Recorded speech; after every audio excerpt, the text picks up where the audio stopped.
Hi, fellow traders. I did get a catch a trade for my small account today.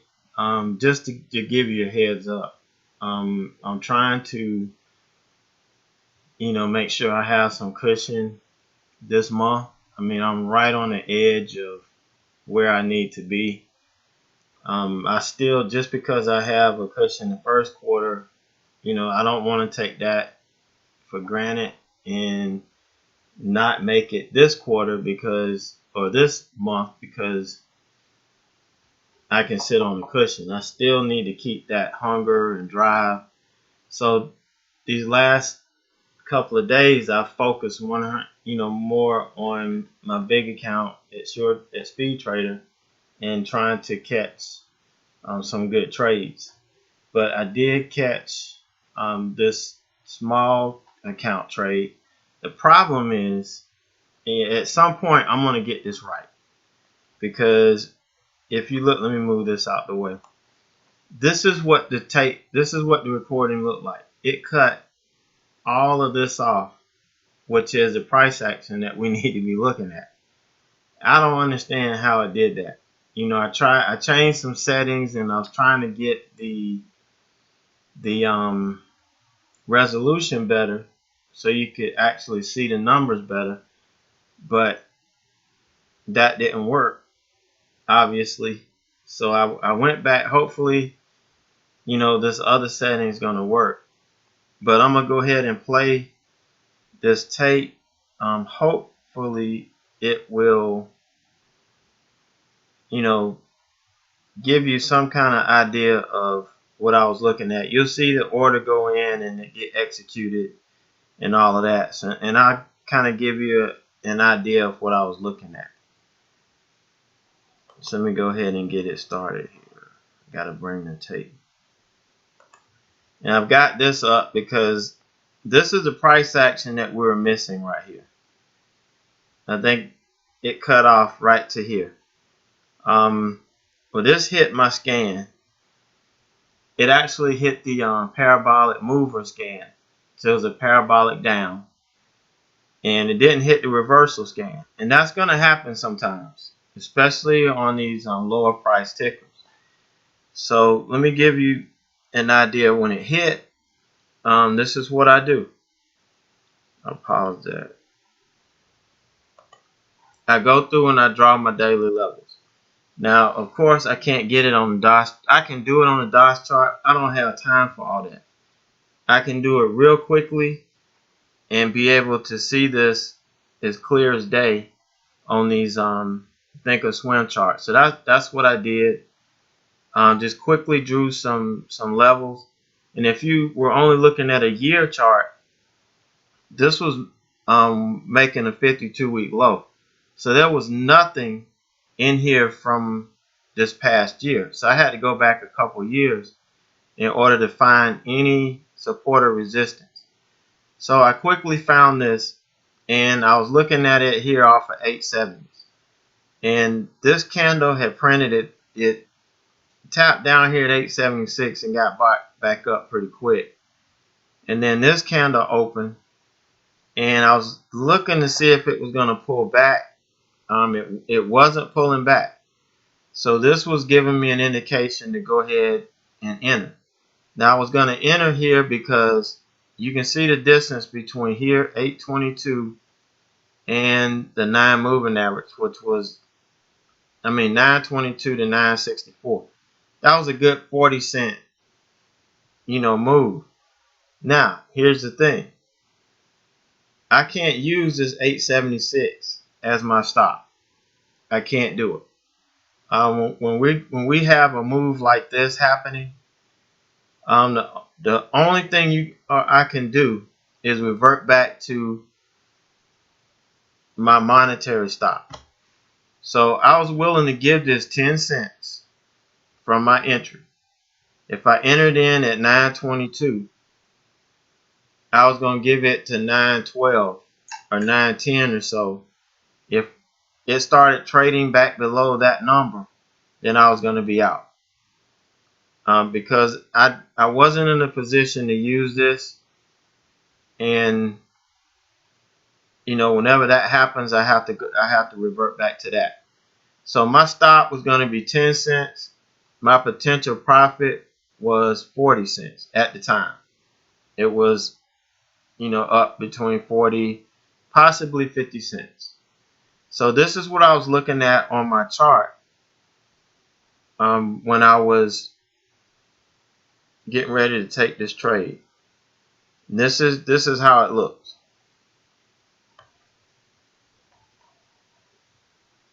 So let me bring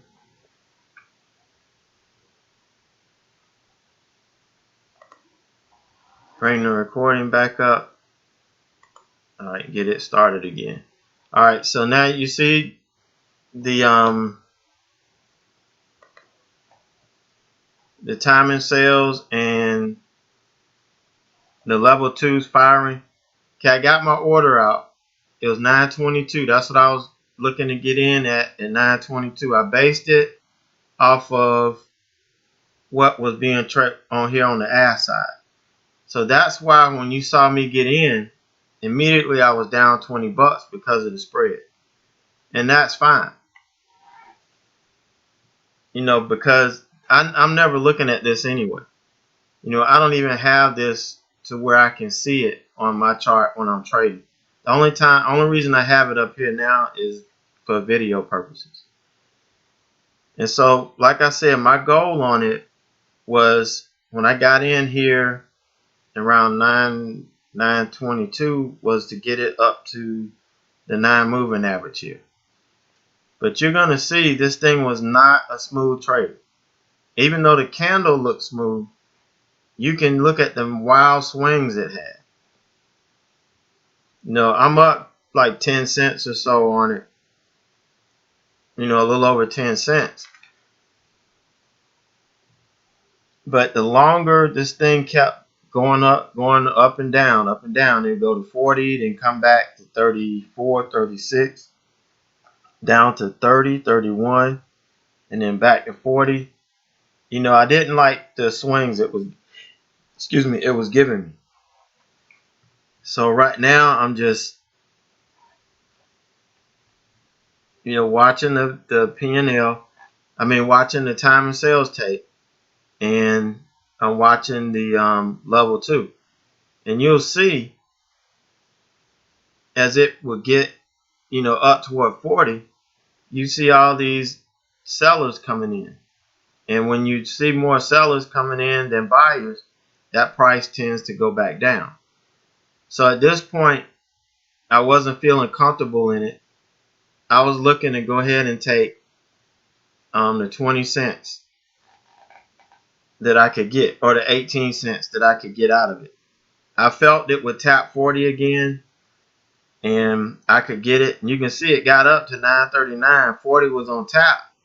But then here you got all of these, a bunch of these sellers coming in, see? And the price goes back down. So I took my order off, and I was thinking of, putting it in at around 35. But I said, nah, let me wait. If I get 40, 35 doesn't make any sense. 40 is what made sense. And you can see I kept seeing 40 flash up here. So I went ahead and put my order back at 40. And because I knew at least it would hit 40. And bam, it hit. Took me out. And you can see it kind of came up to 41, 42. You can look at the time and sales. You can see the prices going through. But it seemed like to be running into a brick wall. And this is what got me out. When you're trading with a small account, there's nothing wrong with locking up profits as long as you've got 5 or 6 times what your commission cost would be. Now the commission on this trade would be it's $13.06. And we got $90 on it. So, that's not bad. It's not what we wanted. But I got almost 7 times my commission cost. I got at least 2 to 1. I was risking 10 cents and I got pretty close to 2 to 1. I wasn't sure it was going to crack that 940 with the way, what I was looking at in level 1. And you can see that it held for a long time. It never got over this. All through when I was talking about it, it got up to 42, 43, and then the bottom fell out again. They pulled the rug out, got, down to 36, 37. Now 35, 30, 31, 26. You can see it's very hard to have any confidence when you got price action.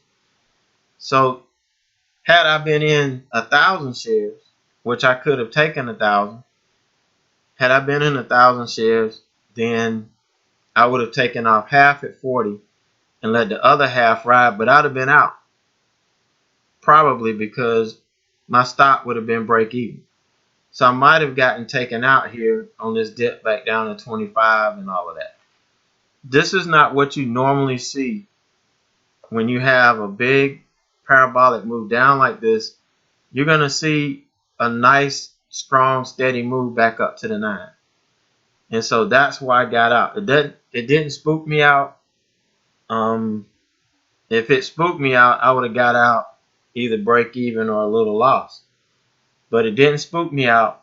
I waited. I set mine at the minimum that I could take, that I was sure that I could get taken out at. And that's what happened on this trade. So, we have to, when you're trading a small account, you can't trade. I can't trade this like I would or like I traded ALV today. Now, I'll do another video on it for my normal daily recap. And you'll see I can't trade a small ticker like that. Now, had I been in 1,000 shares, yeah, I would have split it up. But a lot of you can't do 1,000 shares, and you can only do 500. And I am not. Now, had I got to the 60, I probably would have split it. I probably would have taken 300 off and left 200 on to see if we got over 60.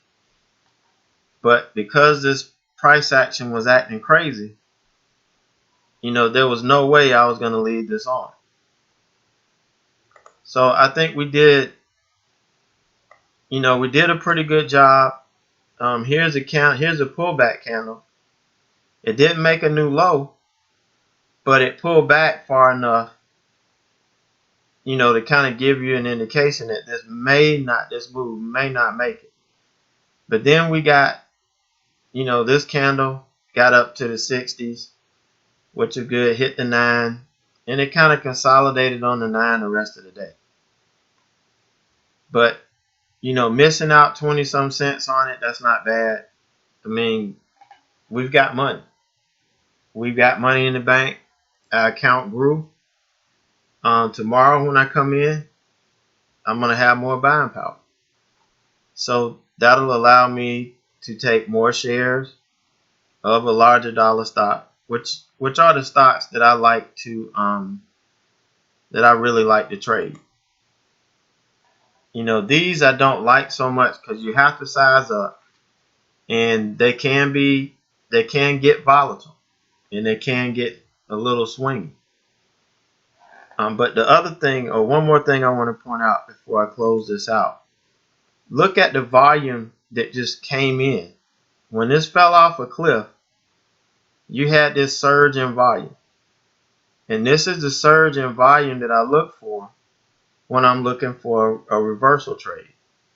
So this really gave me all the indications I need in order to feel confident taking this, as a reversal. The only thing I couldn't do is use this level as my stop, because I wasn't quick enough to try to get in down here to where I could use this as a stop.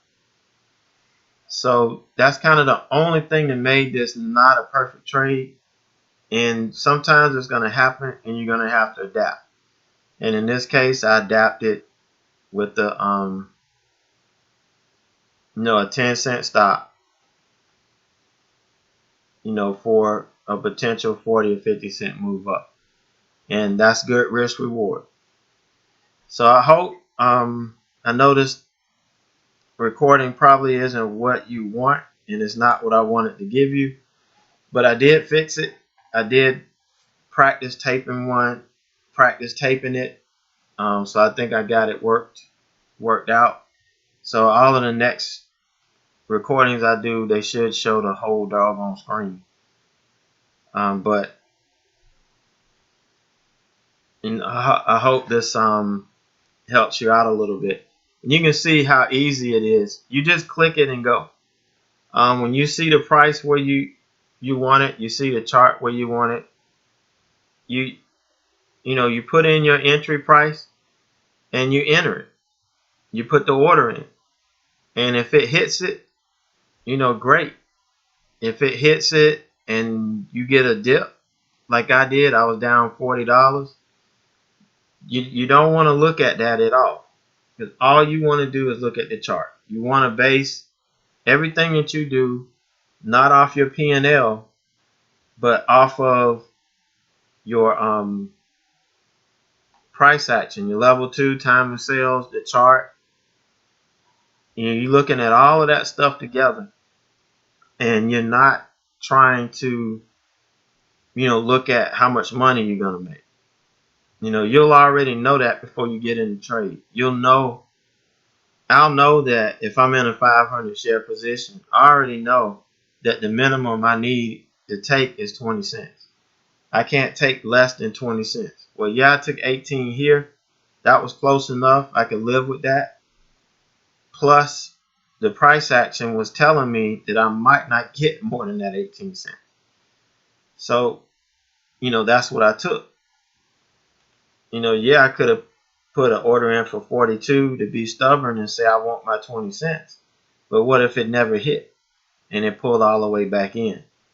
So you have to make decisions based on what you're seeing in the price action. And if it continues to go, then oh well. Put that in the bank, in your memory bank next time, so that when the same thing happens, you may handle it a little bit differently.